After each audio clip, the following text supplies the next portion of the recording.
So I just want to begin with a thank you to my generous hosts here at Drisha. This is an extraordinary organization and institution.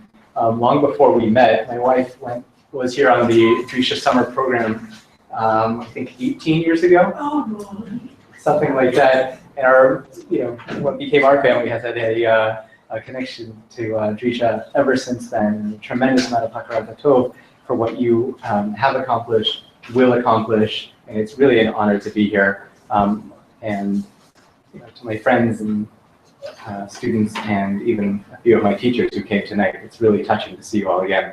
So without any more emotional words, does everyone have the Makoros? Does anyone not have the Makoros? There's two things. There's a second sheet. Yeah, the second sheet that is on how to read Chassidic texts. Yeah, okay, so could I ask someone to pass them around? The most important thing is to have the sources of the Hebrew or the English. Is there any extra? And if you don't have, look to someone who does have and try and even them out so there's at least one for every two.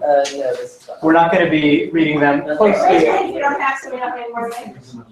Yeah. Okay, just a few. We're not going to be reading them through and through. We're going to be taking recourse to them throughout. So it'd be good to have them, but you won't be lost if you don't. So I wanted to start this discussion of holiness and Hasidism, in the Chassidic tradition, with two different quotes. One comes to you from Martin Buber, who famously declares that Judaism distinguishes between the binary categories, not of sacred and profane, but of holy and the not yet holy. Good. Emil Durkheim, slightly less well known these days, but still an important figure in the study of religion, says something a little different. All known religious beliefs, whether simple or complex, present a common quality. They presuppose a classification of things, the real or ideal things that men represent for themselves, into two classes, two opposite kinds, generally designated by two distinct terms, effectively translated by the words profane and sacred. The division of the world into two comprehensive domains, one sacred, the other profane, is the hallmark of religious thought. So Buber says that everything is about to become sacred, and hence nothing is truly or essentially mundane. And for Durkheim, religion is necessarily predicated on an inviolable distinction between the holy and the profane. Now, when it comes to the Chassidic tradition, and indeed I think mystical religion more broadly, the truth, like in so many things in life, will lie somewhere in between these two extreme formulations. For the Chassidic masters, the world is saturated with Kedusha, by which I mean sanctity, holiness, and divine vitality.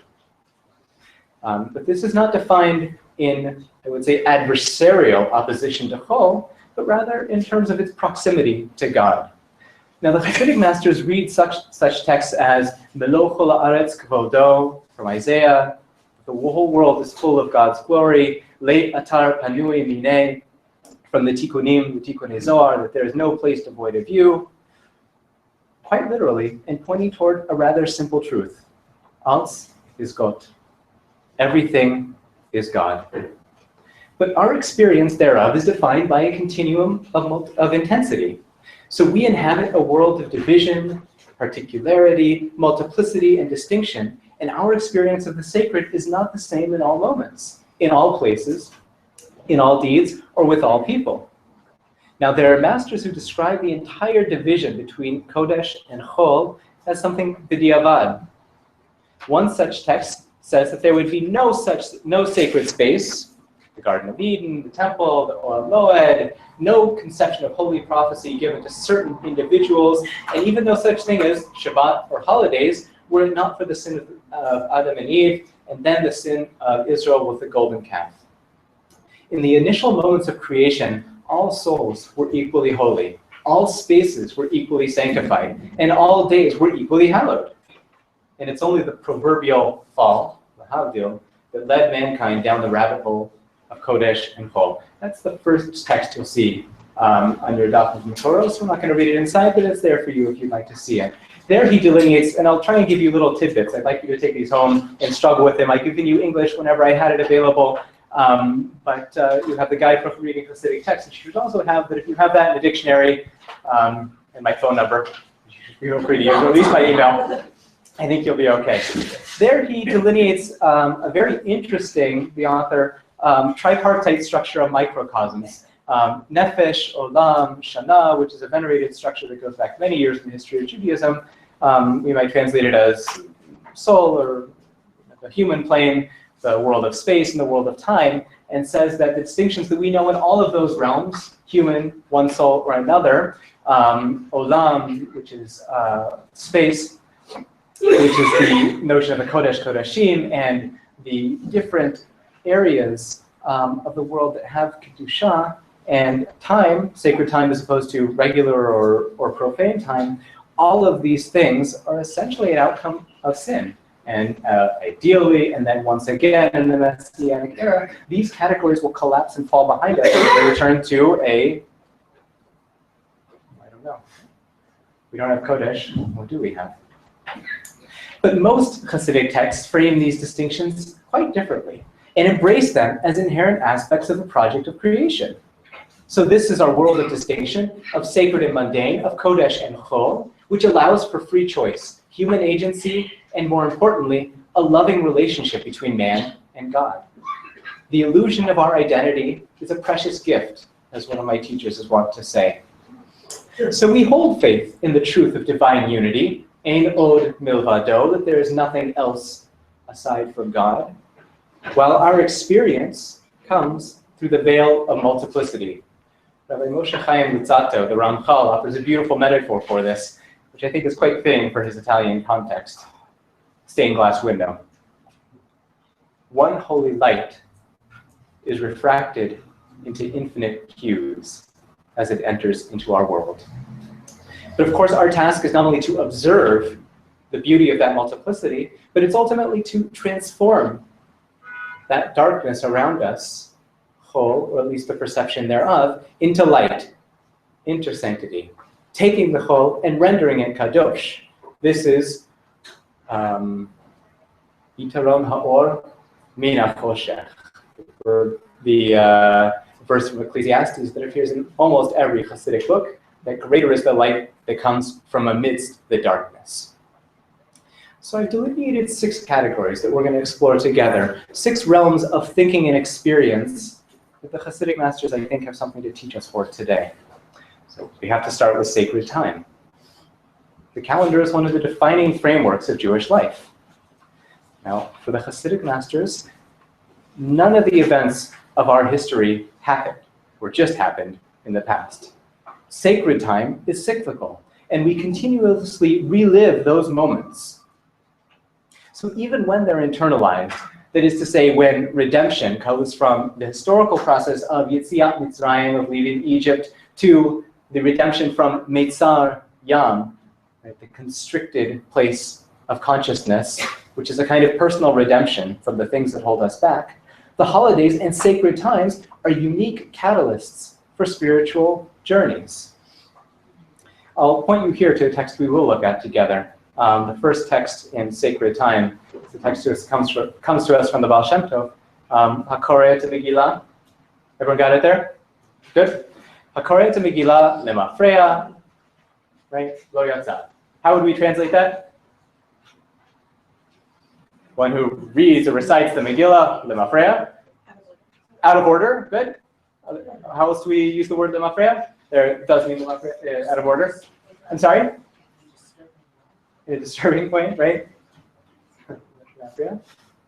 Retroactively or backwards, right? We find that also as well.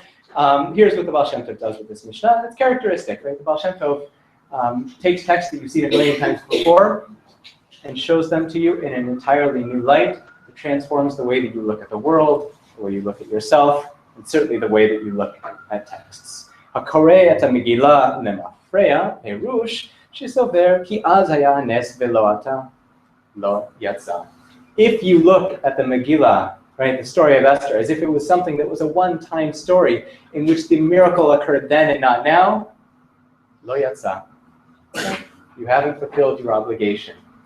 When reading the Megillah, when doing any of the things that one associates with a holiday, you embody and relive that moment. And your spiritual journey is thrust forward by that unique opportunity. Now, I would also like to take a moment to underscore that I think this text reminds us of what we're trying to do here tonight, which is to uncover the intellectual legacy of things past as a way of experiencing the present. So the holidays are dynamic. Can't hear? No. No. How did that come from the Mafreya? The Mafreya meaning backwards or retroactively. Thinking that it's only. Thinking that it's only retroactive, or thinking that it's only something that happened once and is not happening at the moment. Okay. Good. And if you have other, thanks for your name is. Tova, great. If anyone has questions, please do. Don't hesitate to ask your hand up. Backwards is actually a very specific and fine in this context translation. It's toward what happened previously. Yep. Great. Fantastic. Wonderful. So the holidays are dynamic windows of time in which new elements of sanctity are awakened and become accessible. Now, one book in which you find this particularly laid out in a particularly nice way is the Bnei Yisachar, which is a beloved early Chassidic book, which refers to the process of the holidays as tsinorot, or pipelines, each one a unique matrix of pipes that lead into this world and funnel Kedusha in their own way. No two are alike, and no two fulfill the same function. Now, he was clearly in love with the holidays. Why do I say this? His choice to structure his entire work according to the calendar, not according to the Parsha, but according to the holidays, is a unique choice in early Chassidic literature and really in Chassidic literature up until our time. But the sanctity that he infuses the world on holy days is not a mechanical, automatic process. This holiness is aroused through human deeds. Here I'll turn our attention to the second text in that same section, which comes to us from Levi Yitzchak of Berditcha of the Kedushat Levi. Now, he, in the first two sentences, are going to give you two very different ways of looking at time. V'hine kach hu haseder, she'v'yom tov me'atzmo al yedei kedushat hayom tov niftechu sharei ha'orot ve'chasadim lemala. That on the holidays, in and of itself, on its own, the gateways of heavenly lights and sanctity and divine beneficence are opened and they flow toward us. Rak, shekol echad al yedei asiyatenu hamitzvot hanemarim b'yom tov hu mamshich hachasidim ve'arot lemata. So that is to say that the gateways of sacred time open up on their own, but we choose how to manifest that vitality through our deeds. And the more we are invested, the more we receive. Now I'd like to skip down just a little bit to the last paragraph in that same teaching. And tell me if you think he's saying the same thing here. V'yachshav she'arot niftachin b'Shabbat v'yom tov hu al yedei nerot shel Shabbat v'yom tov. Feel better? Yeah, I'll move it a little bit closer. So he's saying this with some amount of trepidation. I'm not sure. But I think he actually is saying something quite different here. It's not only that the gateways open and we choose then how to funnel that into our lives, to chaparang, you might say in English. Here, our deed, our sacred action, is what causes the gates to open above. And anytime we see above in Hasidic texts, I think you're on firm footing to translate it not as above, but within, switching a vertical metaphor for a internal, external metaphor. They use those languages, that sort of English here, they use those sorts of phrases they've inherited from medieval Neoplatonism almost interchangeably. Chitzoni, pnimi, lamala, lamata are all tossed around together. But if this is true, if I'm right about what he's saying, this is a totally different way of looking at the world, which is to say that the moment may be there, but nothing happens until we push forward with our deed, taking that sacred opportunity and bringing it into the concrete realm of action. Now, I think this works pretty well for Yom Tov, for the holidays, upon which we recite the blessing, Kadesh Yisrael Ve'azmanim. And the Gemara there says, right, I sanctify Israel, and they sanctify the days. We choose the calendar and thus define the contours of the sanctity of the day. But the same principle or a similar principle also holds true for Shabbat, which we must actively receive upon ourselves, even though it happens, even though it's part of the eternal structure of time. Right? Kaviyah v'kayama. Here, I'll point you toward the last text on the first page from the Avodat HaKodesh, the Maggid, the Avodat Israel, the Maggid of Kozhenitz, who was an early Chassidic master, a disciple of the Maggid of Mezrich, and someone may have had some direct traditions from the Baal Shem Tov. Here, he offers a very nice teaching predicated on the notion that you find in Kabbalah, which is that the Sabbath is not only the pinnacle of the week in the sense of being the seventh of the days, but there's a parallel calendar in which Shabbat is the middle of the week. There's the 3 days before and the 3 days afterward. But Shabbat here, like in many societies, the things that are most important are thrust in the middle. They're not only at the apex. It's the apex in terms of mountain, not only in terms of the linear progression. Anyone think, do we see any remnants to this in Halakha? Rabbinic literature?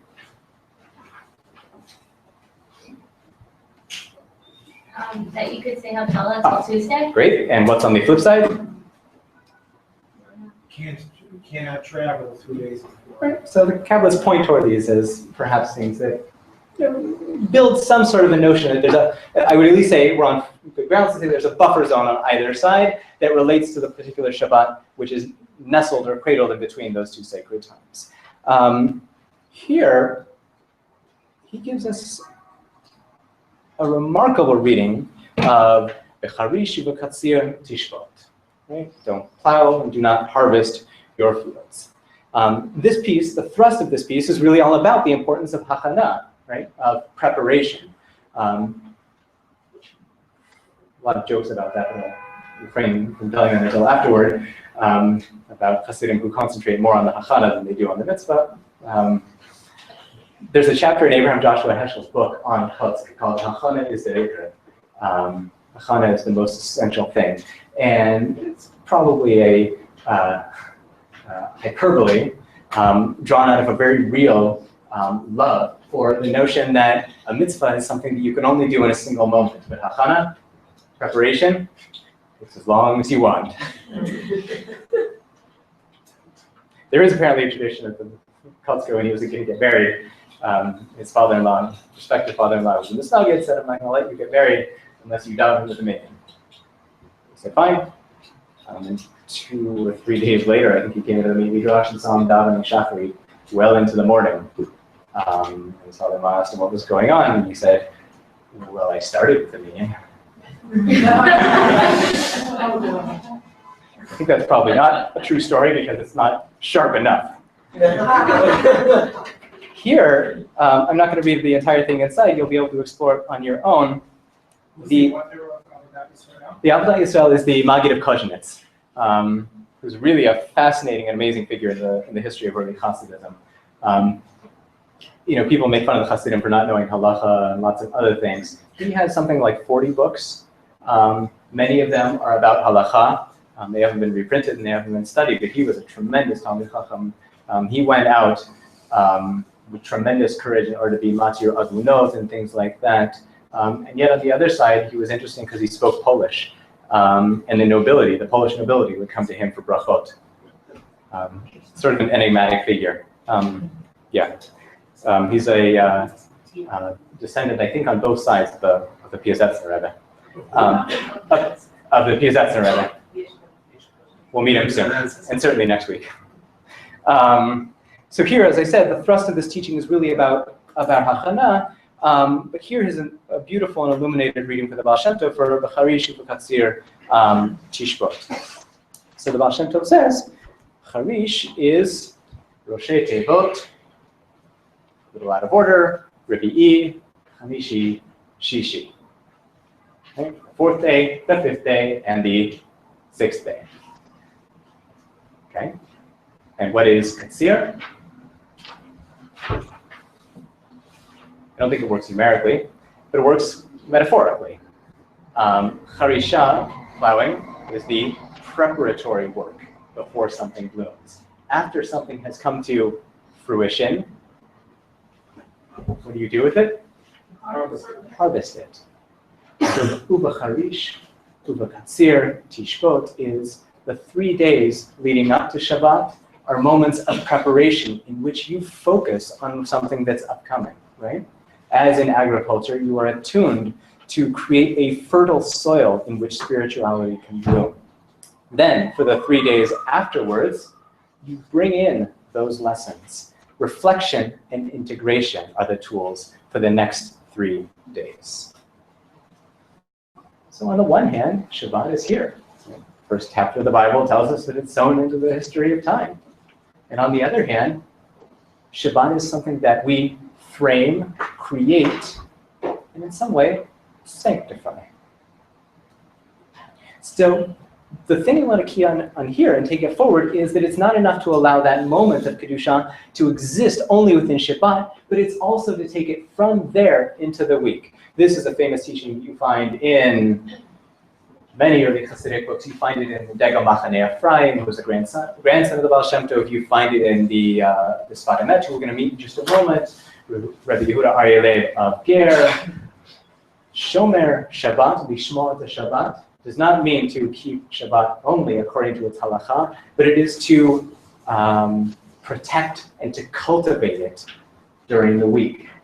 Not only to let it be something you experience once a week, but something that through preparation and through that reflection is something that then infuses the rest of your week. Now, this teaching from the Sfat Emet, which is the next passage on your page, is a really remarkable one about sacred time, sacred space, and sacred people. Exactly what we're talking about today. We don't have time to look at it all together, but it's the way in which these sacred forms imbricate with one another. The starting assumption is, and this is clear from Kabbalah, it's a very old phrase taken from Midrash Tanchuma, if I'm not mistaken, God wants to find a dira betachtonim, a dwelling place in the physical world. It's up to us to build that place. How do we do so? We do so through the power of our testimony, the testimony of our lives, which are, in a sense, witnessing to the divine. Now, in the world of Olam, Shana, Benefesh, which is to say space, time, and the world of the spiritual and the human, there are 3 different structures. There's the Mikdash, the Mishkan, sacred space. There's Shabbat, holy time. And then there is sacred people. Okay? So here he says something that I want you to keep hold of. He invokes the Talmudic principle. Kol davar she'eya b'chlal, v'yatza min ha'klal, lo lelamed al atzmo, v'yatza elo lelamed al ha'klal kulo. Right? More or less, I think that's a good. Yeah, something that is, I'll say it in English, something that's included in a general assumption that then is given in a very clear way isn't just given as an example for itself, but it reveals something about the general guiding principle that should be in play. Right? It's one of the 13 principles that we use when we're looking at the biblical text to try and come up with some sort of a halachic reality based on it. Here, however, he moves in a slightly different direction and says everything that emerges from a general, the general sanctity comes not to tell us only about itself, but something about the entire world of the holy. So he gives 3 examples. The Mikdash, or the Mishkan, is not here to tell you that there can only be sanctity in that one place, but rather to point out via the intensification of the divine presence in that one place that the divine presence is also all around you. Okay? So what about Shabbat and Yom Tov?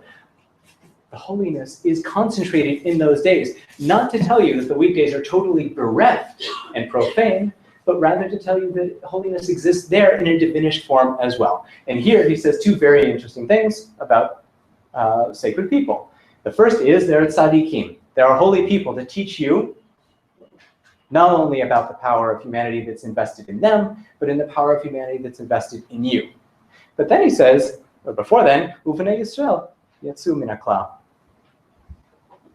If If you want to find a universalistic statement in Hasidism, you're not going to find it. If you want to find allusions to some sort of way of thinking about it, you can find that. What's the obvious end of the sentence, which he doesn't give us here because the Sfat Emet is a terrifically elliptical book? Unless I'm crazy and that's not what it means. What? Yeah, Uvnei Yisrael Yatsu Min HaKol. Well, human beings are holy. Okay, there we go. I think that's what he's saying, which is to say that there's an intensification in one particular group in order to describe and to reveal the continuum of holiness that exists in all places. This, I think, is a key principle that we should take with us. Now, since we're already talking about the Mishnah, I want to talk about sacred space. Not all physical places are the same. There's an amazing teaching, you don't have it here, but you can all go home and look it up. In Rabbi Kalonimus Kalman Shapiro, who is the Piazetzner Rebbe, in his book Derech HaMelech, which is something he gets a little bit less airtime for than the Eish Chodesh, but is really a tremendous, tremendous work on Parashat Pinchas, where he describes the sanctity of Torah spreading throughout a person, into the heart, into the mind, and then throughout all of the physical body, and then extending into the walls and the house itself. This is why Batei Midrash, Knesset, and he adds Shtibelach, have Kedusha. It also works very well in that you can build a Beit Knesset, a synagogue, so that it has all of the holiness of the synagogue, but it doesn't attain that state until what? Until the first time it's used. Yeah, I mean, certainly when people use it, but the moment that there's a first sort of tefillah there, that's when it becomes a Beit Knesset. Then he points out something very interesting, which is the vector arrow of sanctification actually goes in both directions, because the critical mass of Kedusha, focused in one place, a physical structure here, then allows the scholar or the worshiper, whoever, to attain a new level of sanctity. Right? So learning is wonderful to do every place. But learning in a Beit Midrash is a special experience. Davening is a great thing to do anywhere. But davening in a place of Torah is a special experience. Now, in Hasidism, the Rebbe's domain itself, his court, is often described in terms of the temple. The Holy of Holies becomes the Rebbe's inner chamber, the Azara becomes the place where he receives his guests, things like that. You find this pretty early on. There's this notion of the Chassidic court as an epicenter of Kedusha, that in some way parallels, I wouldn't say supersedes, I'm going to actually say the opposite in just a few moments, but creates a living experience of the temple, which I think is an extension of the notion that the Beit Knesset is itself an extension of the temple, right? The bima goes in the center because that's what it was in the temple, and these sorts of things are very important.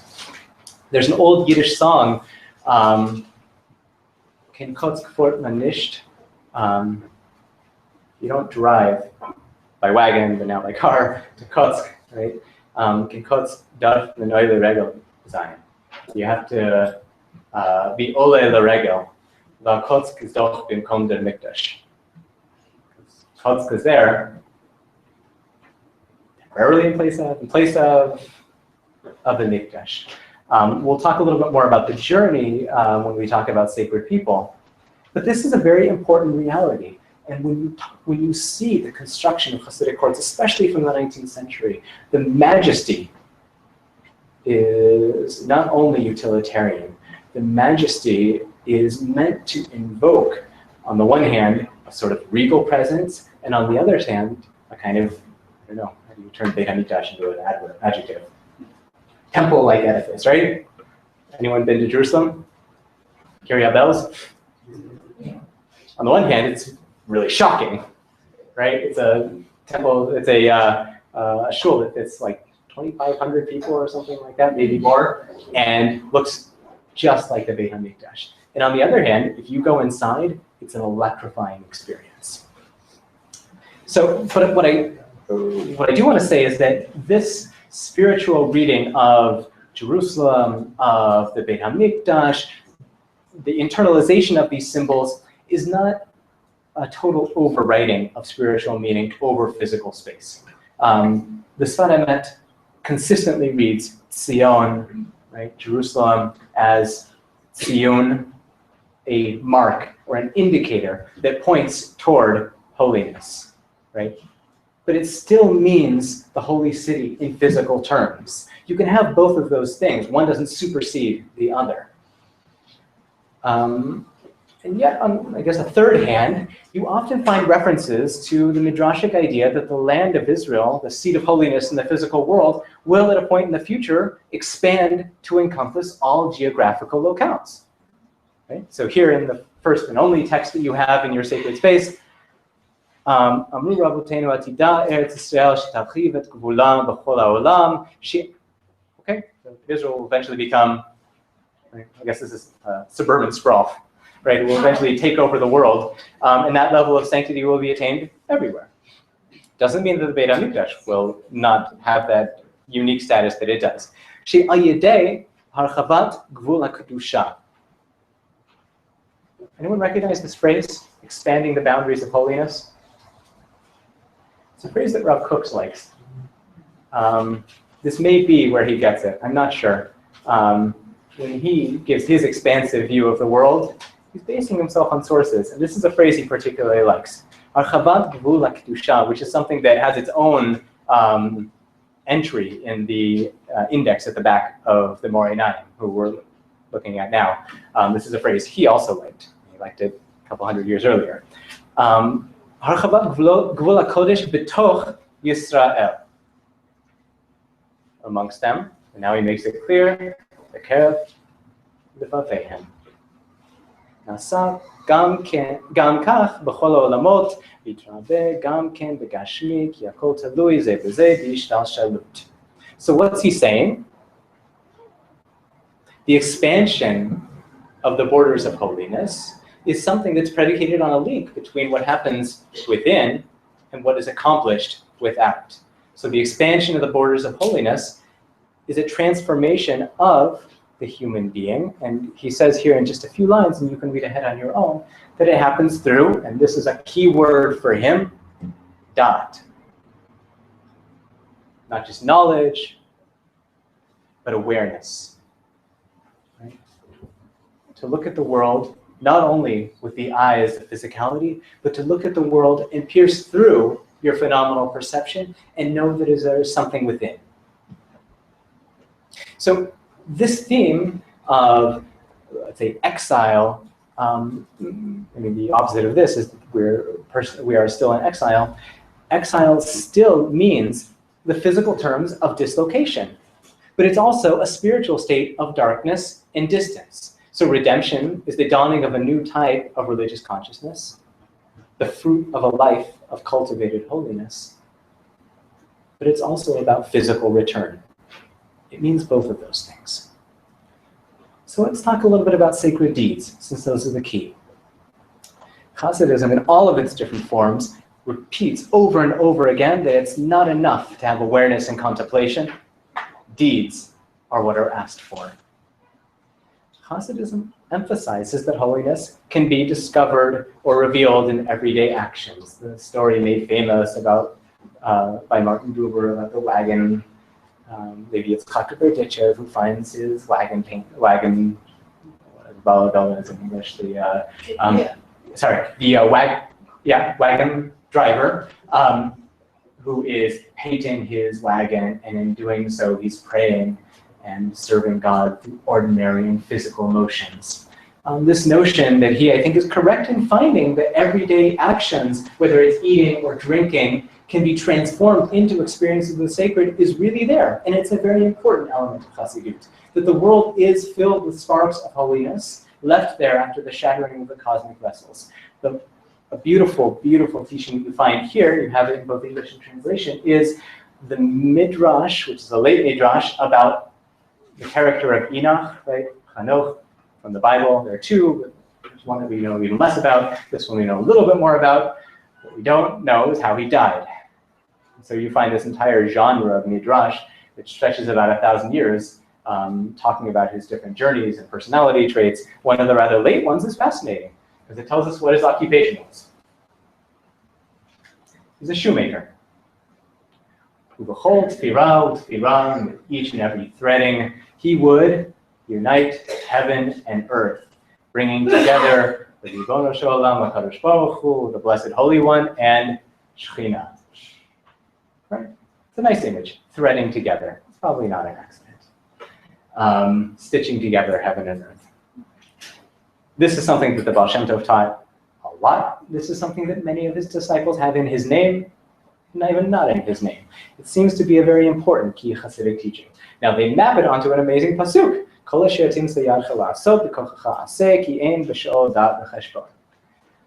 Whatever comes your way, do it with lots of vim and vigor, because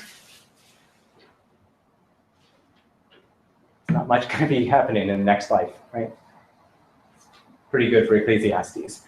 Turning that somewhat grim way of looking at the world on its head, they say, whatever comes your way, b'kochacha aseh. Do it with the full thrust of your energy and with the entirety of your presence. And if not,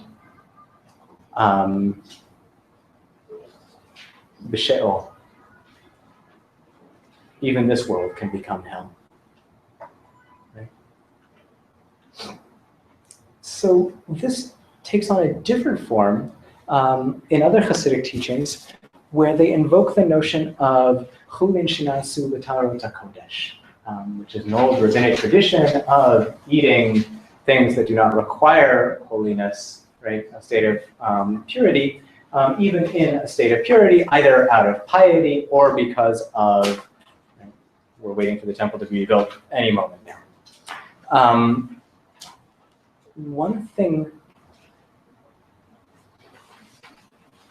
just skip just a second.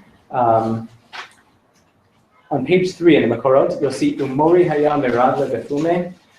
It's the second full Hebrew paragraph under the Mori 9. What's the Mori 9? The Mori 9 is Menachem Nachum Twersky of Chernobyl. He is the founder of a host of Hasidic dynasties and the predecessor of the illustrious Twersky family. Many of them are still very important Hasidic groups. He's a fascinating early figure because he seems to have had some contact with the Baal Shem Tov, but he really understands and carries forward the Baal Shem Tov's project. I'll say more about that when we get to the question of asceticism, but so remind me of that.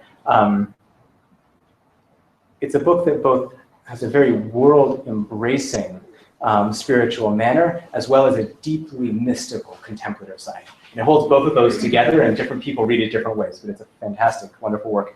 And will actually be translated into English and coming out with the Yale Judaica series in the not-so-distant future, not by me.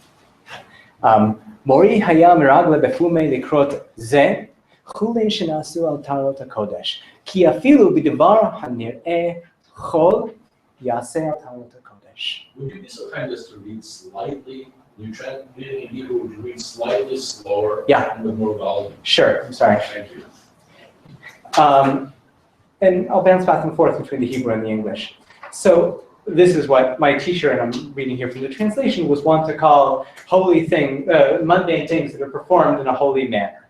So even something that appears to be profane, right, mundane, we might say, can be transformed into something holy. Now, why? What's the key to this? Key. B'chol davar yesh Torah, lemashal b'achila. Kama Torah udrachim yesh ba. In the act of eating, how many or how much Torah and how many different pathways, right, in serving God are there in that one action? Right? The structures of halakha that guide the way that we practice transform everyday activities into holy things. But in the middle of that rather normative statement, he's actually said something very different, which is, it's not only the fact that the halakha guides the way that we engage with everything that transforms it into holiness, it is Kama Torah yesh ba. Stay with me. Ve'amar Mori, my teacher, this here means the Magid of Mezrich, shechiyut hadvarim hahem hem mehatorah. The vitality and the life force of the physical world comes what? Comes from where? What midrash does he have in the back of his mind? Look to the Torah. Which is the first midrash in Bereshit Rabbah. God looks into the Torah and creates the world. Sacred text becomes the sacred world, and the physical world is an overlay on top of that divine energy. So the notion that these letters, or the energy of the Torah that is invested in each and everything, becomes one of the very important fundaments of the notion that you may serve God through each and every action. Holiness here, and as Buber told us, is not a matter of, get on the shaky philosophical grounds here, either ontology or metaphysics. I don't know the difference between them all that well, but a matter of, I would say, attitude and kavanah. The way that you engage with something reveals that which is there within it. Unlike Hooper, he's very clear, and that's why he's putting him in normative, as opposed to Hooper. Yeah, I think that here, this is a much more... Just covenant. No, absolutely. This is a more guarded statement. Absolutely. But here, in the next paragraph, he continues as if to push forward this point, that everything has Torah, and therefore can be sanctified through that. He says, and I'll paraphrase here, that this principle, that the Torah is the world around you, should mean that nothing may be treated lightly. No thought, no deed, no moment.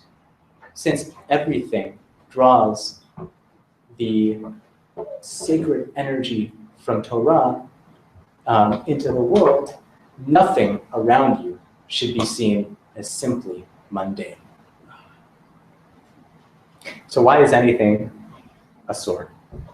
Why is anything forbidden? Everything's holy. Yeah, that's it. Oh, so Shabbat Tzvi, who they know about. They know about because there's still Shabbat Tzvi around at that time. There were the Frankists exactly at that time who were saying something even worse than Shabbat Tzvi said, right?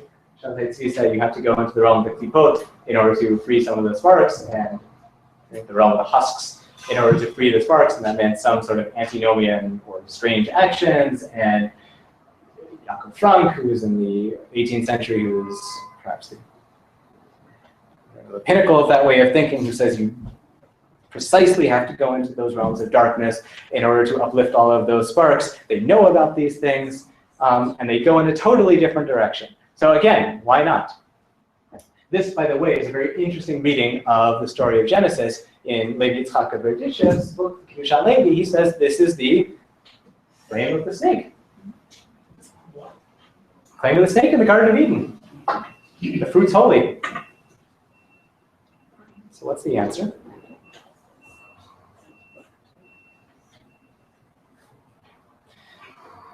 So one answer that's often given is that although things have divine vitality within them, there are sparks that are outside of our range. There are things that we cannot or are not permitted to accomplish. There's a threshold to our service. So there is what is permitted, and everything within that realm is to be transformed. And then there's what is forbidden. And how can you sanctify that realm? So the theory of negative space. By refraining, by not engaging with it. This, I think, brings us to the discussion of halakha. Right? It's one of the unfortunate facts of life that many people who are interested in the study of Chassidic are not interested in the study of halakha. Many of the people who are interested in the study of halakha are not necessarily interested in the study of Chassidic. Turns out they actually have a lot to say to one another, both in terms of psak halakha and in terms of the way that the Chassidic masters understood and the way that they decided halakha. So halakha is read in many Chassidic texts as halakha, halicha, a journey. Not the law, but the path. It's a sacred journey that leads to veikut. It's not the sacred journey that leads to simply fulfilling the law. The law is a means to an end, but it's one that does guide each and every element of our world. So they quote the tradition from Luriana Kabbalah that halakha is an acronym for Ariel Mayse Kol Haaretz. Halakha, right? The entire world cries out to God. The world calls to us. And the way that we move through the world is indeed the way of halakha. It's the guide and the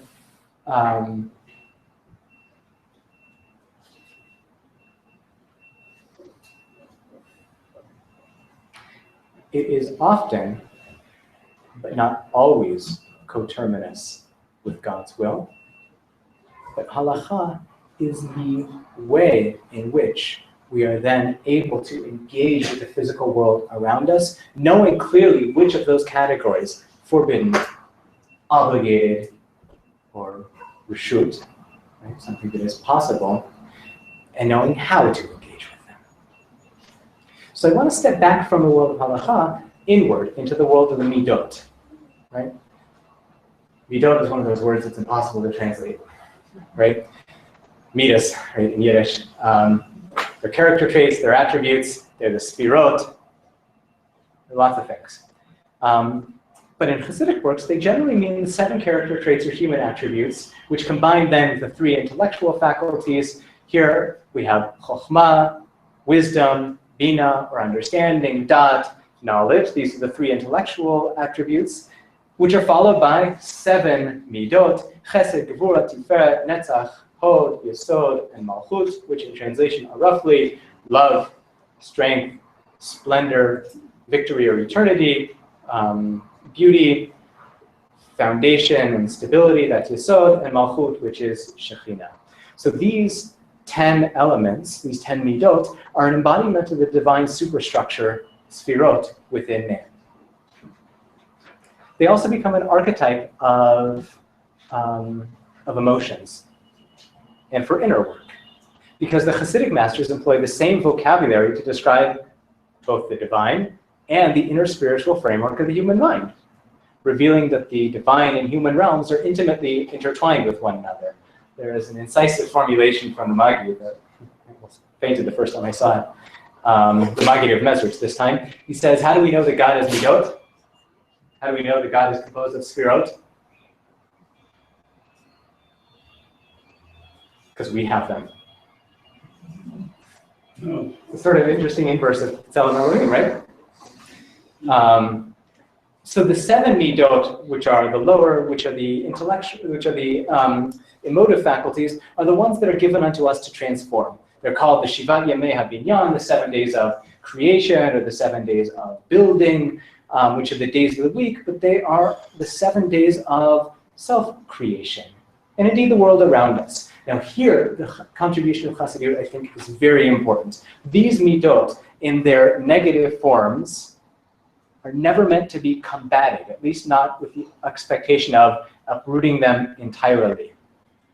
They are holy at their root, and the midot must simply be pruned and cultivated in order for them to blossom correctly. They are to be sublimated in the positive sense, uplifted and redirected toward God.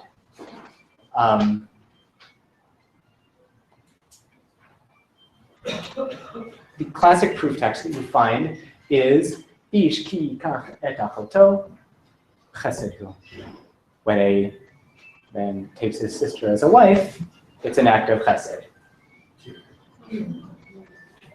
That's what it says in Vayikra, it's not me. Right. It's an act of chesed. Okay, so I'm translating everything except the word, but that's what it says, right? Go look it up. I mean, there's something in the middle. I didn't quote it exactly right. Chesed happens to be one of those lovely biblical words that we have a lot of, and also in English, that they can mean themselves and their opposite, right? It clearly means abomination in that context.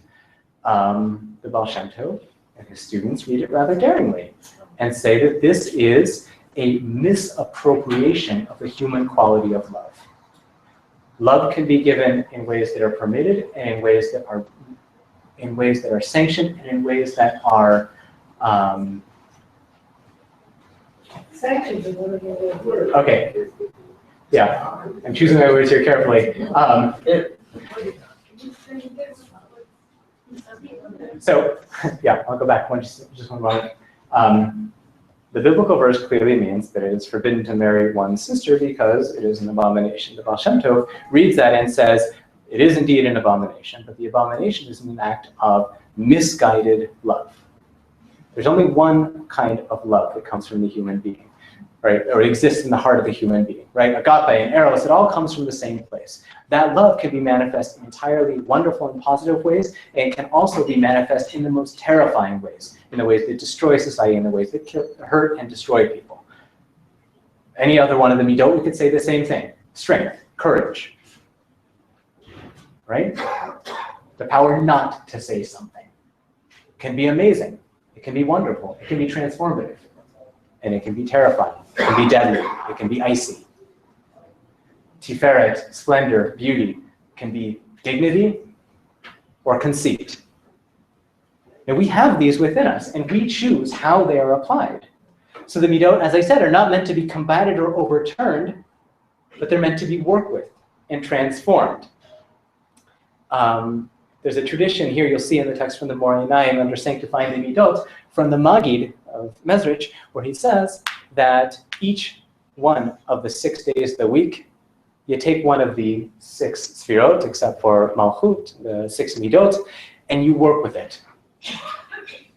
Sunday is Chesed, Monday is Gevura, and you stick with it. And each day, sort of like what we practice during Sfirat HaOmer, which is an extension of this same notion, you work with it until you get to Shabbat, right? Until you get to the 7th day. Now, here he also maps it onto the 6 Psalms that we recite as a part of Kabbalat Shabbat. That in order to have the experience of Shabbat, you have to go through the difficult work of wading through those negative character traits, pruning aside what needs to be taken away. Right? A lot of beautiful plays here in the Chassidic literature about lezamer, to sing a song, psuke de zimra, the power of song to clip away, to prune. The same root in Hebrew, all of those things that you don't want about yourself, and allow the beauty of those midot, the kinds that are not only sanctioned, but the kinds that are world-sustaining and life-affirming to come through. So as I said, Avodah b'Gashmiut, I think, is serving God through the physical world is a really important idea in Chassidut.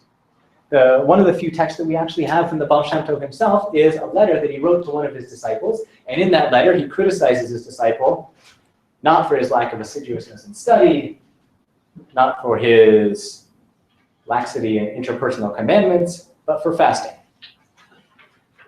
And he says, you haven't gotten the picture. It's not about fasting. There's a story from Rabbi Nachman of Horodzenka, who was another close compatriot of the Baal Shem Tov, who says that when I was in my younger days, I would go to a cold mikveh every day, and in order to rid myself of any sort of extraneous thoughts in davening, I think he has a certain kind of thought in mind, and he says it was so cold that no one could withstand it, no one in this weak generation, he does say that, and then when I would get home, I wouldn't get cold, I wouldn't be able to get warm for an hour. And yet, I still had these thoughts until I met the Baal Shem Tov, who taught me not to fight them, but to work with them. So here there's a great metaphor given by the Magid of Mezrich that any sort of machshava zara or any sort of negative thought during davening, a strange or alien thought, or any negative manifestation of a midah is not a moment of battle, but a moment of opportunity. And he puts this into the metaphor of when someone comes to you to rob your house in the night, you have 2 options. I'm not going to go into the third option. 2 options are to scream for help, and the person will run away. Or you can call the police and grab them by the hand and wait till reinforcements come. It's not a practice I would necessarily recommend in the physical world, but in the spiritual world, I think that Minshal is clear. If you simply banish, you might say suppress, all of those thoughts or all of those negative traits, they're going to come back again. If you grab them by the hand and sanctify them, noticing that they are an experience, they are an opportunity, then you can work with it. So a part of this work, however, is the Baal Shem Tov clearly is against fasting. The Magid of Mezrich, who is his student, retains a pretty fierce regimen of fasting until the very end of his life. These 2 voices are both a part of the Hasidic tradition, and there is an ascetic impulse within Hasidism. So the Talmudic dictum of the Kadesh et Atmecha, the Divrei Reshut, to refrain from doing things, or to refrain from eating for an hour, or to push oneself beyond one's ordinary capacities, is very important for some early Hasidic masters who inherited the Maggid's deep distrust of the physical world. So we have both of these models, which is there are moments in which the physical world can be expressed through engaging, the sanctity is expressed through engaging with the physical world, but there's also a voice, and I think it is an important one to keep in mind in the modern world, in which one can uplift the world precisely through tempering one's, if you'll forgive a brief anachronism, material consumption. Okay, sacred speech. The Hasidic masters, as for me, see the Torah as God's will. But the will that was once ineffable and unknowable comes into language. Reading and studying its words allows the scholar to touch the infinite. Divine sayings that are found within its words. But the revolution in language is actually much broader than just sacred speech, whether it's reading the Torah or in prayer. Shekhinah, the 10th Sphira, the Sphira Malchut, which is associated earlier Kabbalah, imbued within mankind, creatures defined by language. The Zohar says about Moshe, Hashekhinah medaber mitoch grono, that the Shekhinah during Revelation spoke from amidst Moses' throat, the Zohar's understanding of Mosaic revelation, and extends it to all of the speech of a tzaddik. Okay, that already is a very radical statement because then everything that is said becomes revelation. It's a very interesting moment. Okay, but the revolution is actually much bigger if you start to poke around because language goes beyond that. God's sanctity dwells that are spoken with holiness, attunement, and purity. In 1800, the Avigdor of Pinsk wrote a pretty bizarre, he was no friend of the Chassidim, denouncing them for all sorts of heretical deeds and beliefs. And one of the things that he says about them is that they believe that God becomes manifest in their words. So, unfortunately for him, the person on the other side of this fight was Rabbi Shlomo Zalman of Liadi, and he rebuts every one of the aspersions cast against them, except for one. He sort of lets this one off the hook. And that's very interesting, because if you open up the Chassidic books, that's exactly what they say. God can become manifest in human speech, that the words of speech are vessels into which divinity may be drawn. Because of going back to the sacred myth of creation through Torah, our words are like the words of Torah. Just as the sacred text holds an intensification of the divine, so too can human words hold some element therein. Yeah. Namely, man becomes a speaking, a ruach mamala, right? Becomes a speaking being. That is, right? That's our lifeblood, absolutely. But it goes even farther than that. Not only is it, like Aristotle says, definition to who we are, it becomes not only an expression of our humanity, with divinity. Yes, exactly. Okay, so don't we have some sort of term for holy speech? Social about that. Even better. Lashon Kodesh, right?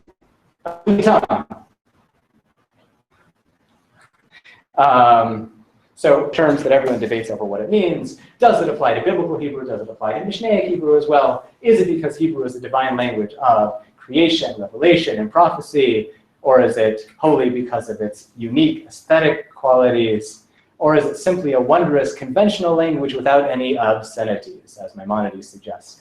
Footnote, by the way, Ritva, who was a Kabbalist from Ramban's school, writes a systematic defense of Maimonides against Nachmanides' attacks. When he gets to Rambam's position on language, he says, there's a limit to what I'm willing to say.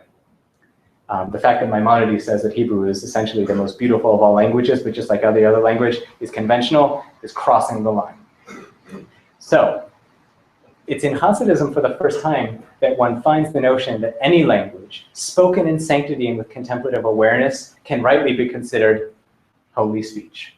Now, I brought you a text here from the more of a Shamesh, who is Rabbi Kolomas Kalman not Shapiro, but Epstein of Krakow, who was a disciple of the Noam Elimelech, who is an understudied but not underappreciated early Hasidic leader. He is unique for lots and lots of reasons, but one of the things is that he lives until the 1820s. Many of the Hasidic masters died in the 1810s. The fact that he died in the 1820s meant that he knew everyone from the previous generation and lived for 10 years into the next generation and served as a transitionary figure in transforming the Hasidic message for the next generation. Here he quotes the famous Midrash. Why were we redeemed from exile in Egypt? On account of three things. We didn't change our garb, we didn't change our names, we didn't change our speech, which means Lashon HaKodesh, right? Jews have a language that we've always retained. And that speech is redemptive. That speech is redemptive. But here, if it's only Hebrew, he points out, but didn't they need to learn Egyptian to be able to speak with the Egyptians? Right? And he asks a question I don't think you'd ask anyone in the 13th or 14th centuries asking, which is, what does it matter if you change your language? No, you also wouldn't find anyone in the 1830s saying that. Because in exactly the same year as he's giving this drasha, the Khatam Sofer is starting his tirade against changing anything in the synagogues, including speech, right? Preaching in German and praying in German. What? Right? And as the famous historian Yaakov Katz pointed out, Hachadash asur min Torah, that everything new is forbidden by the Torah. Ein chidush kamohu. There's never been something so innovative in its world, right? In the world. So he says, you're reading the Mor Hashem says you're reading that midrash too literally. The fact that they didn't change their names, that they didn't change their speech, and they didn't change what they were wearing, it's a deeper idea, which is they didn't change their attitude towards language, and in doing so, whether they were speaking Hebrew or Egyptian, because all languages, and this I think is important, are ultimately rooted in the sacred divine tongue that created the world, from which all human language comes. Anything you say can be Lashon HaKodesh if you say it with the right contemplative attunement. Did he endorse praying in another language? Did he speak another language? The answer one is no, and the answer one is yes, right? He clearly did not speak Hebrew. He spoke Yiddish, which happens to have the same letters, so it works well. But he understands that we live in a polyglossic world, and the notion that language itself, holy language, is something much bigger than just the definition of Hebrew, I think is an important one. And this is something that I brought you one, but there are 5 or 6 other texts which say with almost the same clarity. Okay, sacred people, my last category. On the Lashon HaKodesh. Yeah. Maybe I'm pushing something, but is it Hebrew per se? We're sort of back to Morinayim and Noah, where it's really Lashon HaKodesh is synonymous with Kedusha, and it's investing that language after the Tower of Babel into all civilization. Mm-hmm. So perhaps the thought, in light of your theme that you're presenting tonight, Very is nice. not this Mm-hmm. harmonization of society, Mm-hmm. but the investment of the Kedusha symbolic of Lashon HaKodesh. It's very interesting because in many places the Morinayim does say that Hebrew is the root of all of the languages, and it's the fact that they're linked into Hebrew, whether he means that etymologically or philologically, or I think he means it in a spiritual sense, creates a sort of network of sanctity that goes back to whatever Lashon HaKodesh is, but you might say Lashon B'Kedusha, Lashon something like But that. it pushes it further, which is investing Kedusha, not just in the Jewish people, Yeah. but is investing in Kedusha Into in all civilization. Right. So if I didn't say it and it wasn't clear, I think the notion here is something much bigger, which is, I think, part of what you're saying, which is that Lashon HaKodesh is about humanity's quality of speech and the way that society is built on speech, allowing that Kedusha to come through. Could you elaborate on Rambam's idea that you? Oh, Rambam, yeah. I'm asking. You mentioned. Oh, Maimonides says in 2 different places in the guide. One, he says language is conventional, which is quoting the Aristotelian doctrine that people get together and agree on what a word means. And then he says, and I think chapter 8 of the third Paidai Guide, he says Hebrew is a language uniquely beautiful, both because of its aesthetic sense, but because it doesn't have any obscenities. Which, if you ever read Ramban's commentary on Kitisa, he is not happy with, because Ramban is a Kabbalist and also someone who likes Hebrew in a certain way. He cannot conscience such a thing, that Hebrew is just like all the other languages. Anyway, there's very interesting historical layers here about who's writing in what context, and both of them are arguing with dominant societies, which are saying that Hebrew is a denigrated language compared to either Arabic or other languages. Okay, anyway, sacred people. Yeah. This sort of echoes a thing you've mentioned a couple times tonight, which is that idea of Histakamo Raito Bar Alma, that God looked into the Torah and created the world. So Hebrew is so essential because the world comes out of that. And like other things you mentioned, in particular, is then revealing on the universal. Great. So one way that they bridge between these, though, is saying that all language is built up of the 22 letters of Hebrew. It's essential because the world is created. Right. But it's a funny morphological argument that every language is a sort of a different cluster of the same sounds that humans can make. But I think what you're saying, Daniel, goes back to what Nathan was saying, which is the root of language, the root of Torah, which then infuses or spreads out to all other languages, like a sort of network or a tree, I guess I would say. Fantastic. Thank you both for your comments. Okay, good. I want to push forward, and then I want to conclude because I want to leave time for enough room for a discussion. So the tzaddik, the Chassidic holy person, is someone who lives a life of total devotion and service. Now, one thing I want to instill right now is that the early Chassidic tzaddik is not someone who is born qualitatively different. He might be talented, but he too is a seeker, a teacher on the path to the divine who has achieved a great deal, but is permanently in motion. There's one early Chassidic text that says that the tzaddik is different, don't ever try and be one, you're never going to be one. Okay. That is not the dominant opinion. That may have become the dominant opinion in many places except for Poland, which up until the 20th century, dynastic succession was not the rule. Not the rule, right? It might have been a student, it might have been someone who was related in some way, but father to son didn't happen in Poland in the same way. Now I know in these texts it's always a him, or not always, but mostly. In our contemporary world, and thinking about this category, I would underscore, no, not necessarily. This is clearly a category that is not gender dependent. Now, the Piazetzner Rebbe has an amazing description of the tzaddik as the focal point of sanctity in the world, an intensification of holiness in the physical, who can then share of that spiritual vitality with others through inspiration and even infusing them with energy as need be. Now, to move to a slightly different camp, Rabbi Soloveitchik, not a Hasidic master, he hope he's okay with me saying that, used to quote the two versions of, in the Talmud of Dveikut of Dov Kabod, that Idabek b'midotav, that you cleave to God's midot, or Idabek b'talmidei chachamim, to cleave to the talmidei chachamim, to the sages, and say that those are the same thing. When you find a teacher, you discover a model of imitatio Dei in the world that teaches you how to walk in God's ways. And this embodied instruction, I think, is actually a pretty good way of thinking about the tzaddik in Hasidism.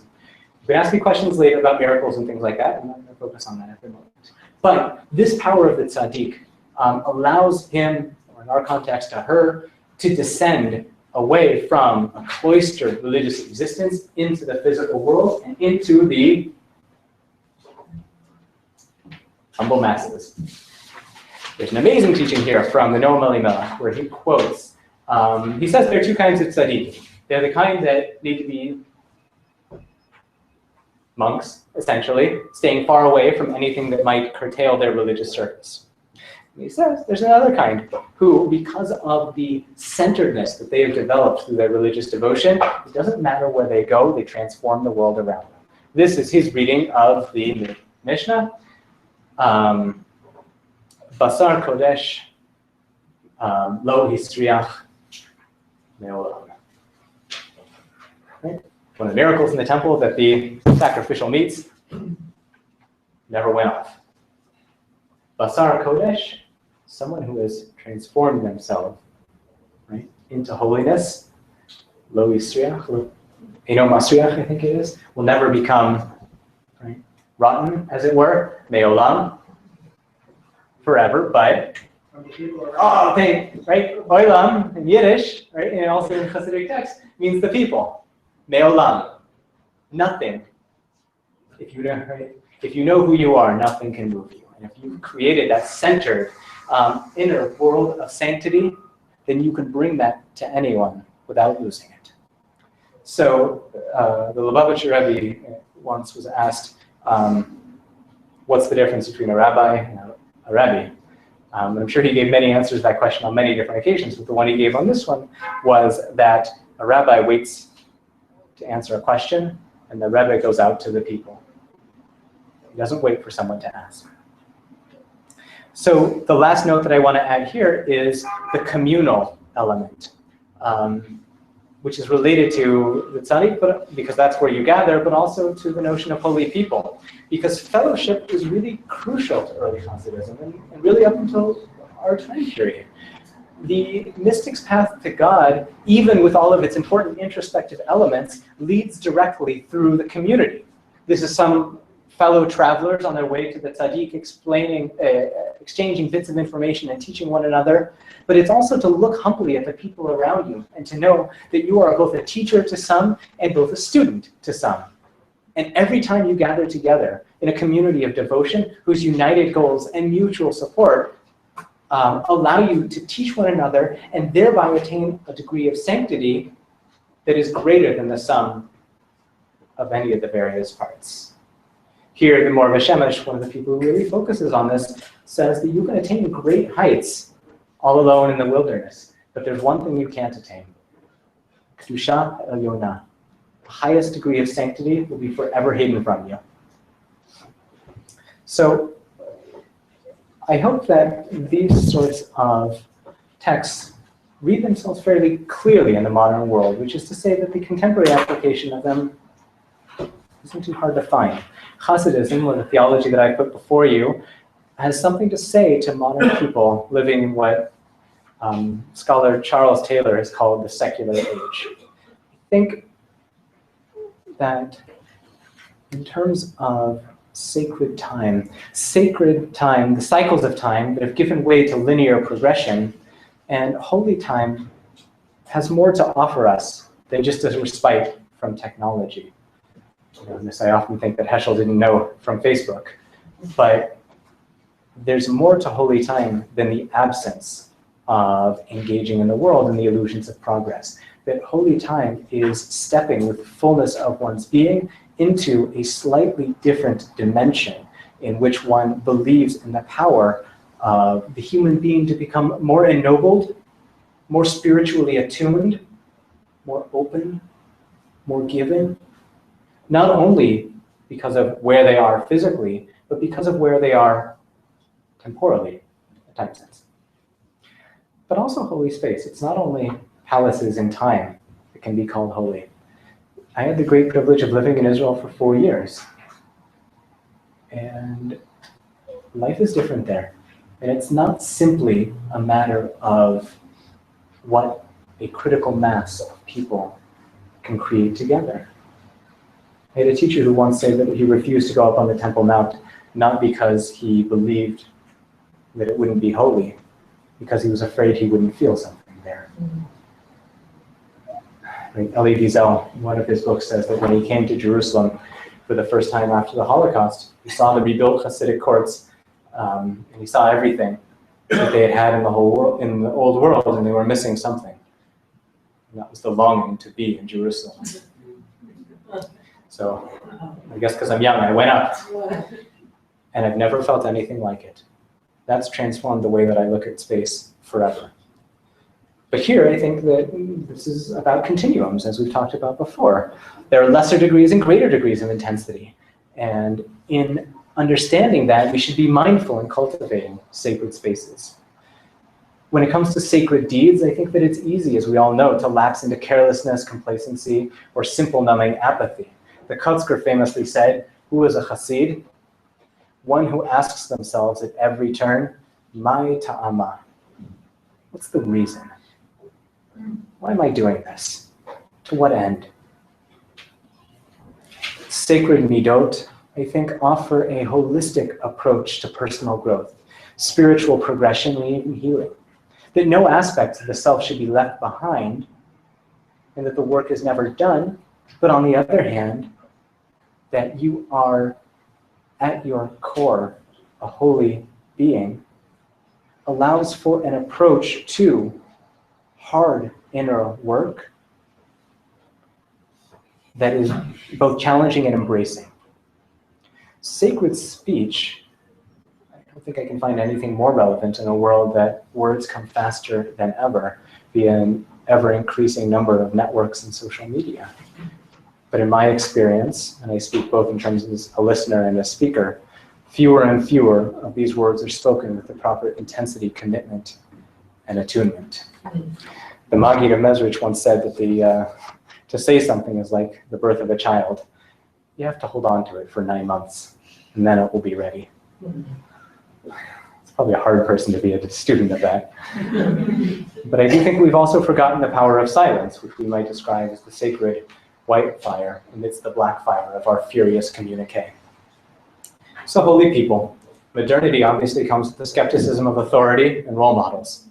Present scandals in many different religious communities haven't helped matters.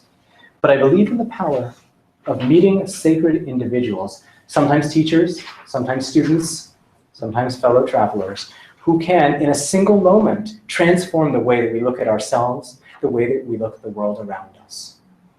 I want to end with a very brief teaching from the Kedushat Levi.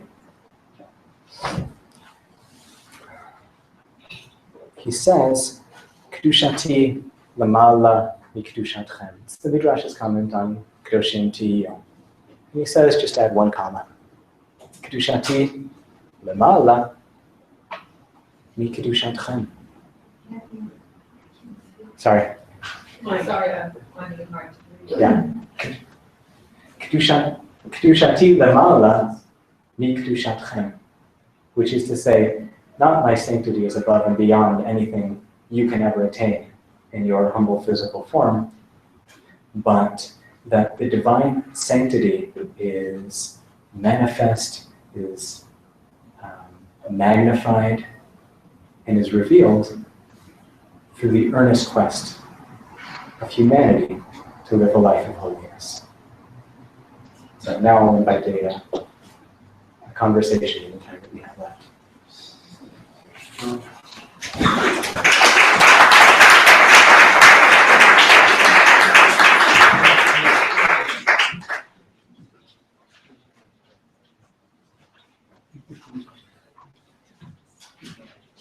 Not everyone at once.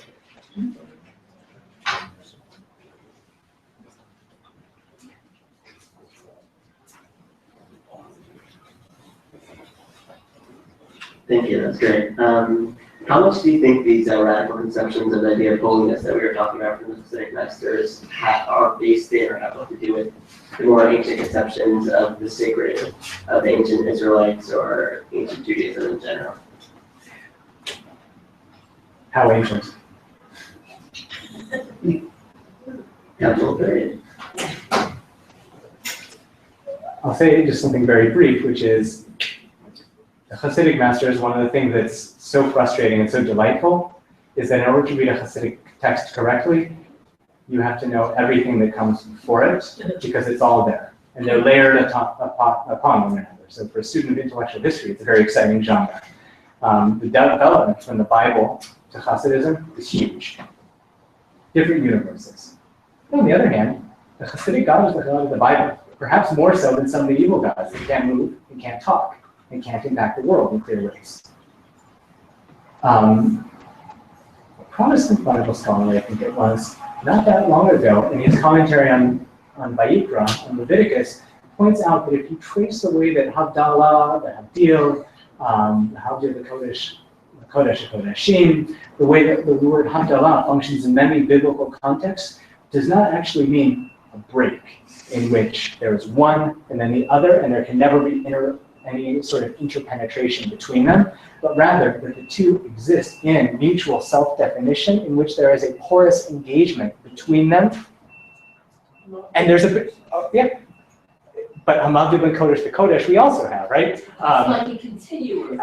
So it's a continuum, right? That's what I said, because I think that really is there. So of course, it's Kodesh and Chol, and I think there is really a clear basis for that in biblical text. On the other hand, there's no clear, let's say, rabbinic precedent for the opposite of Lashon HaKodesh. Right? In the Mishnah and Sota, it says these are supposed to be recited in Lashon HaKodesh, and this is supposed to be recited in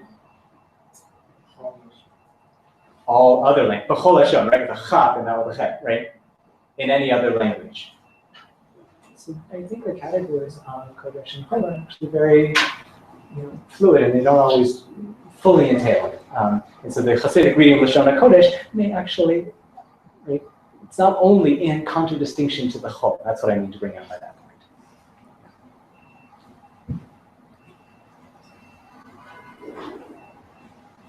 So I'll ask you a question that I asked Hasidic Chazal, and that is, if this is so contemporary in terms of your presentation, and hopefully others are espousing similar pieces, not sure who, you've been terrific tonight. Why is it that Hasidut today, in the world that we know, versus the words of these early masters, has become so conventional, conservative, small c, and doesn't seem to embrace the world that you described? It's more of a sociological question. I'm not sure it's a fair question, but there it is. It's a fair question. I can give you the long answer, but I want to give you the short answer, which is I don't wear a shtreimel, as you know. I don't live in a Chassidic community. But I do believe that these texts have a tremendous amount to teach the contemporary world. In that sense, I'm part of a growing movement called Neo-Hasidism, right?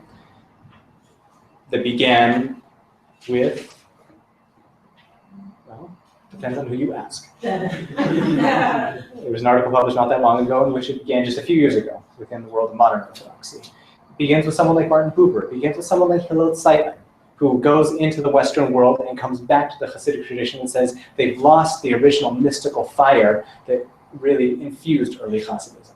But it begins earlier, because people like the Kotzker, or even earlier, Rebbe Nachman, are looking at the world around them and saying, charisma has become institutionalized. What was once originally a vibrant doctrine that was daring theologically and socially has now become ossified and antique. This sort of dialectic has been there really since the 1790s. The war with modernity, the closing down of the borders to keep out new ideas,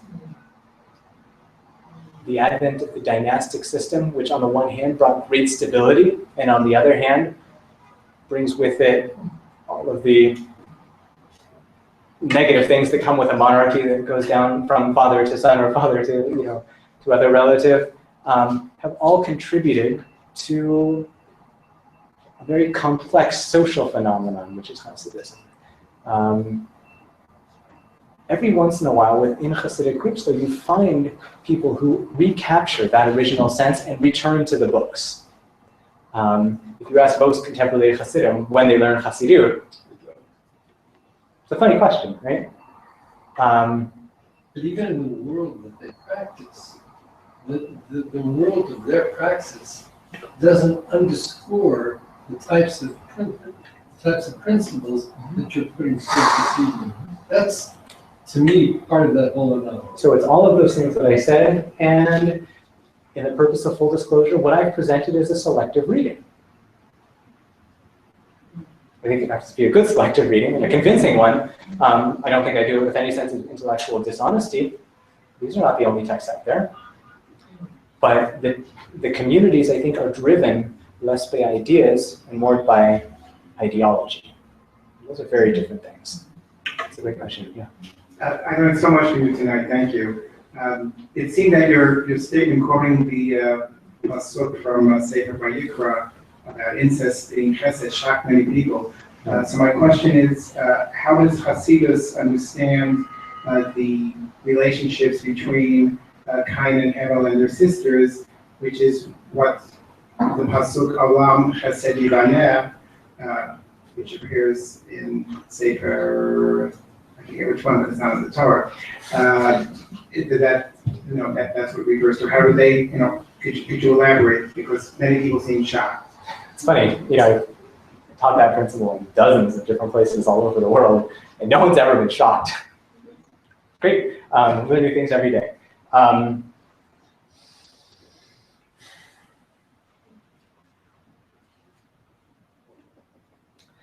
So I hope it's not more of a shocking answer, but you don't have to go far in any culture back into the mythos to find some sort of incest at the heart of the culture, right? And the sort of taboos that are built on those creation myths exist basically in every culture if you go back far enough. Biblical culture is not any different than that. And by, I mean, the sanctified marriage of early relatives, and then the later societal taboos that either grow out of that or grow out of some social recognition that is then grounded in that myth. We could argue about that all day. Kabbalah has a lot of incest in that specific sense, because Kabbalah is the sacred mythos of medieval Judaism, which recaptures a biblical mythos, or myth, which is alive and well in the Kabbalistic imagination. So the elements of God, which are embodied in different celestial figures, there's a father, a mother, and a child, you find engaging in different acts. And the divine family, there's intercourse there. No one would ever think that that should be applied in the physical world. Right? I mean, the social taboos are so clear on that. Within the world of the divine, within Cain and Hevel, I mean, the fact that I've never seen a Chassidic drush that's troubled by that question tells me that it's part of that sort of mythical imagination. It's a very interesting question.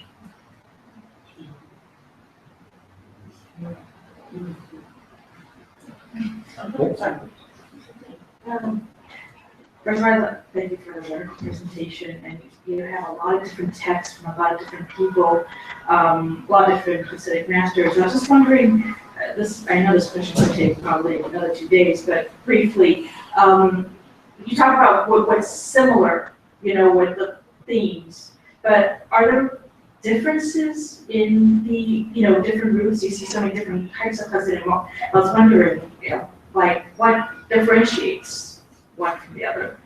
And I don't know if you can answer that briefly, but. Let me just say just a few things about that.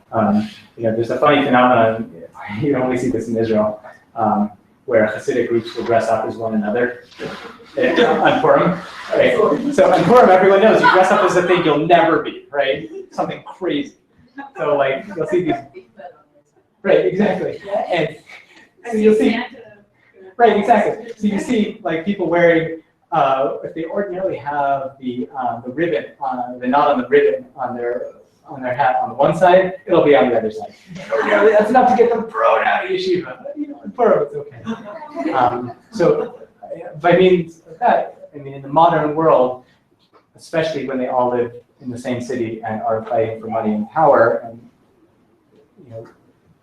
followers, you find a lot of very small differences that, like in any turf, like academia, where the stakes are very small, the battles get very big. But so we're not talking about ideological. Yeah, but I want to talk about the ideological differences, which go back to the heart of the movement. So you have the Baal Shem Tov, who says, "Ivdu et Hashem b'simcha," serve God through joy. Don't fast, right? Be engrossed in the world, uplift the world around you. And then you have the Maggid, who says, "I never understood anything in Judaism until I met the Baal Shem Tov. But by the way, I'm going to keep fasting. I'm going to be introverted mystic who will understand my cart from village to village, even if that's only hagiographical. And instead of ecstatic experiences that point outward, everything in the mystical journey is going to go inward.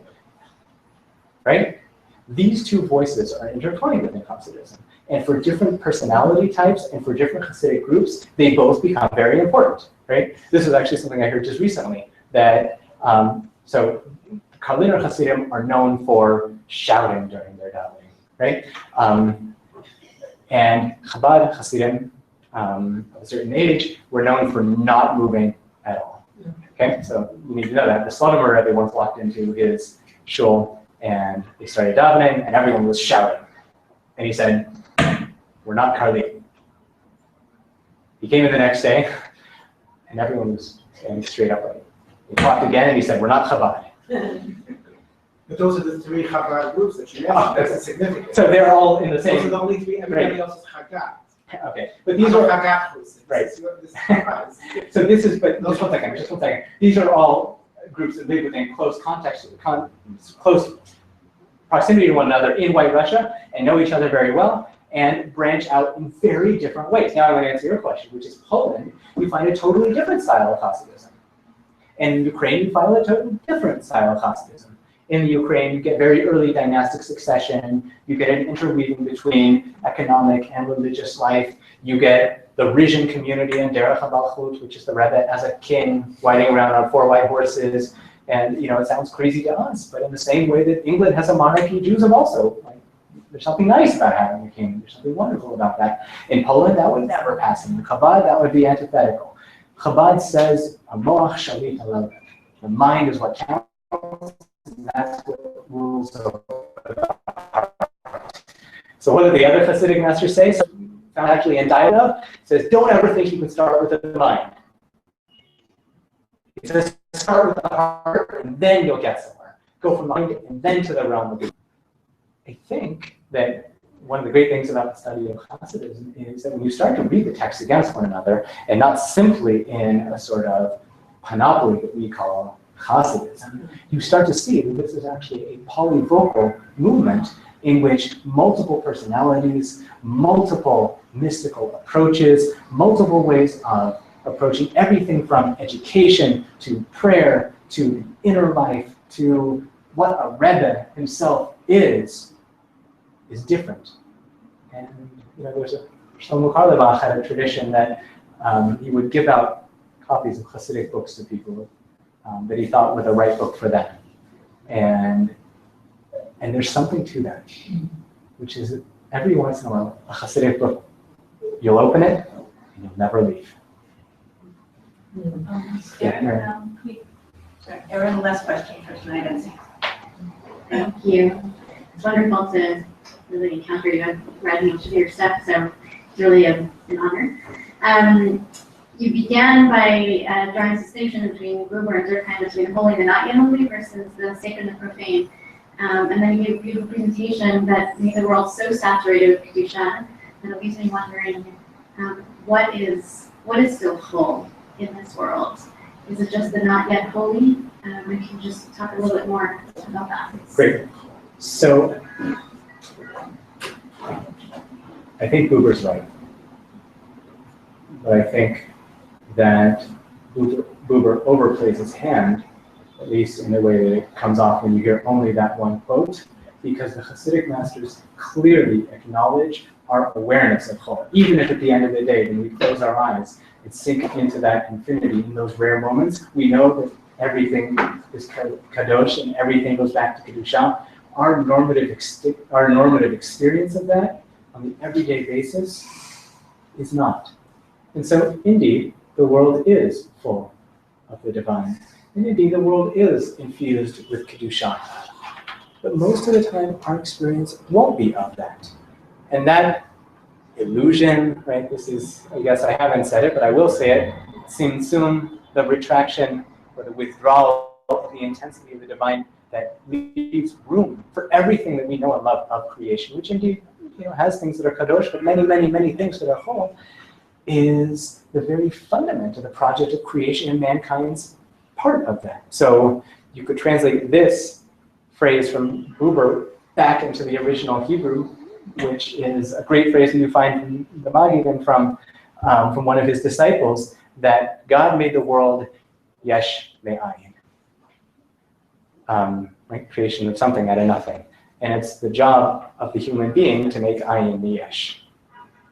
We, in tracing back everything to its ultimate root in divine unity, ultimately reach a place of understanding that there is a oneness, probably capital O, of being that unites everything. And you know what? We still have to open up our prayer book and say Baruch Atah, dialogical encounter with someone that lies in front of us. And that's not a compromise, not in any way. It's an inherent part of what it means to be a human being, to have a dynamic spiritual life in which you grow close to God and far away from God. Right? The Baal Shem Tov and his students constantly cite a principle, which probably has Socratic roots. Ta'anug tamidi eno ta'anug. The pleasure that exists forever without interruption is not real pleasure. Ratzo v'sho. You grow close and then you drift far away. And that vacillation, the peregrination between those extremes, is actually one of the things that gives spiritual life its great sense of adventure and vitality. Not to mention the ability to withstand something, because those moments of pure Kedusha are moments in which time, space, self melt away. And then the Chassidic masters with Heschel behind them would tell you, and with that, you'll never transform the world. You'll never transform the world. With that consciousness of the oneness, right? In that retreat into the contemplative self or ecstatic self, however we want to talk about it, unless it's manifest in deeds, which again go back to the world of distinction and division, you haven't helped someone and you haven't transformed the world around you. This goes back to the Dirah B'Tachtonim. Thank you so much. Thank you.